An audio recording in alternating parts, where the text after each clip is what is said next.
Hello and welcome to Barstool Blathering, where we chalk up sport and wit into boldly cross X's and O's and tic-tac-toes. I'm your host and Barstool Chalker, Randy Mann. Let's talk some Gamecocks football. Our last session we featured Texas A&M and Heisman winner Johnny Manziel. Today we're going to chatter about South Carolina and their Heisman hopeful and extraordinary defensive end, Jadeveon Clowney. First of all, the Gamecocks went 11-2 on the season last year, losing only to LSU and Florida, the same two teams that Texas A&M lost to. And like the Aggies, the Gamecocks went 8-5 against the spread. So they put a little coin in your pocket if you were on them. And now the odds makers have put SC a little over 20-1 to win the BCS and second favorite to Georgia to win the SEC East. Gamecocks and Bulldogs will go head-to-head in Game 2, setting the stage for the remainder of the SEC season. Remember, besides the loss to national champion Alabama, the Gamecocks served Georgia their only loss last season, and it was a 35-7 beatdown. South Carolina has an experienced offensive line to protect their quarterback, swapping Shaw and Thompson. And then filling the void of Lattimore in the running back position is Mike Davis. If the offense can hang on to the ball, it's the Gamecock defense that will dictate their season, led by the freakishly athletic Jadeveon Clowney. The SC defense was ranked 11th last year in total yards, giving up only 316 per game. While they don't have any returning linebackers, they do still maintain an edge on the corners with Victor Hampton and Jimmy LeGree. But most offenses will be sketching their game plans with one marked man on the chalkboard. That is the phenom Jadeveon. Surprisingly, no one's come up with a nickname for this kid yet, but with a name like Jadeveon, who cares? Guess you don't really need one. Regardless, he will be the biggest X marking the spot on every offensive chalkboard in the land. My guess is all quarterbacks, running backs, linemen, and ball handlers are quivering at the idea of getting drilled by the Clowney.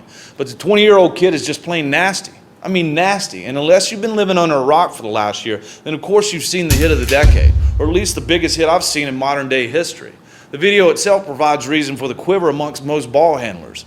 His punishing wallop against Michigan running back Vincent Smith in the Outback Bowl was just simply enormous. I personally jumped out of my seat, left gravy on my shirt, and beer all over the floor, and I'm willing to take the over on thousands of spilt beers nationwide. Yes, I just said spilt.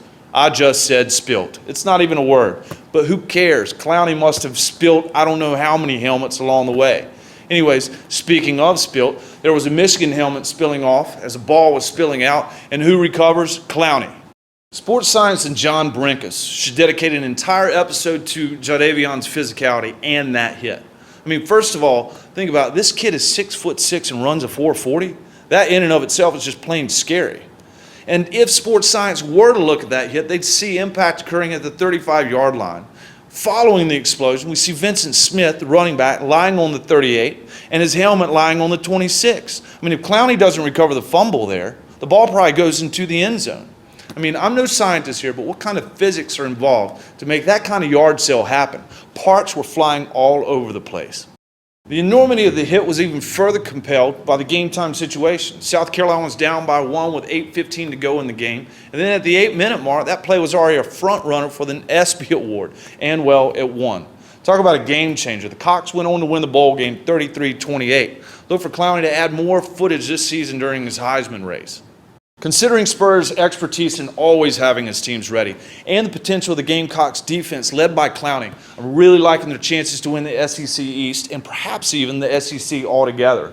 I mean, in Game 1, they're in the Battle of the Carolinas as the Tar Heels pay them a visit at the Cockpit, the single best stadium name in college football. This game will give us some insight into how ready they are for Georgia the following week. And who knows, if they can beat Georgia in Athens, they're facing Florida and Clemson at home.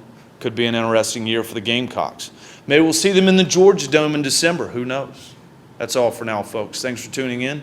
Till the next time, I remain looking forward to the cockfights. Cheers.